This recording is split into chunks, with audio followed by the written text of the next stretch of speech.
स्वामी समर्थांचे आदिमायेचे रूप चिंतोपंत टोळ यांची कथा. अक्कलकोटमध्ये चिंतोपंत टोळ नावाचे एक निस्सीम भक्त होते.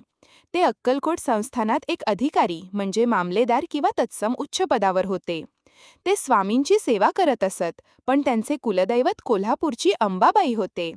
दरवर्षी न चुकता नवरात्रीच्या काळात किंवा विशिष्ट तिथीला ते देवीच्या दर्शनासाठी जात असत. त्यांचा देवीवर अपार विश्वास होता.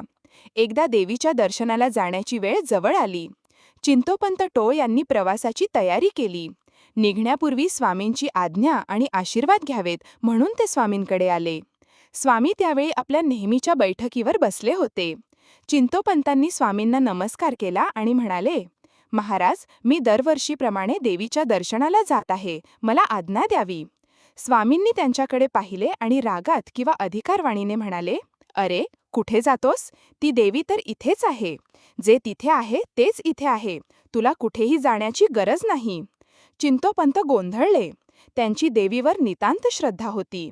त्यामुळे त्यांचे मन देवीच्या दर्शनासाठी ओढ घेत होते. पण स्वामींची आज्ञा मोडण्याचे धाडस त्यांच्यात नव्हते. नाईलाजाने ते तिथेच थांबले, पण त्यांचे मन खिन्न झाले होते. त्यांना वाटले की यावर्षी आपले देवीचे दर्शन हुकले. काही वेळाने स्वामी समर्थांनी चिंतोपंतांकडे पाहिले आणि म्हणाले, अरे, असा उदास का बसला आहेस? इकडे बघ.